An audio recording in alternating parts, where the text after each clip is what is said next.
प्रार्थना गर्छु संसारको सबै खुसी तिम्रो भागमा परोस्। दुःख होला, बाधा अर्चन आउला अनेक, तर कठिनाइहरू मेरै भागमा सरोस्। रक्षा बन्धनको डोरी त छुटिएर जाला, तर तिम्रो र मेरो सम्बन्ध बलियो बनाउनु पर्छ। झगडा त भइहाल्छ नि, मनमुटाव त भइहाल्छ नि, तर दाजुभाइको माया अमूल्य भइदिन्छ। सामुने हुँदा झगडा भइराख्ने, कतै टाढा जाँदा उसलाई मन खोज्छ अनि मन रोइदिन्छ। सानोतिनो कुरामा हामी रिसाउँछौँ अनि झगडामा हामी माया मिसाउँछौँ।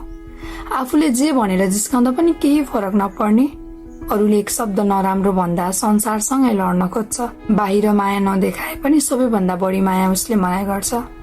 बाचा गर मलाई, जस्तो कठिनाइमा पनि तिमीले मेरो साथ दिन्छौ अनि डराए भने गन्तव्यमा तिमी मसँगै हिँड्छौ। जसरी अरूले मलाई नराम्रो भनेको सुन्न सक्दैनौ, त्यसै गरी अरूको दिदी बहिनीको जिन्दगीसँग नखेल्नु। बाबा आमाको आश हौ तिमी, घरको परिवारको मान मर्यादासँग नखेल्नु। चाडबाड आउँदा मात्र सम्झिन्छे भनौला, तर मनमा माया सदैव छ। माया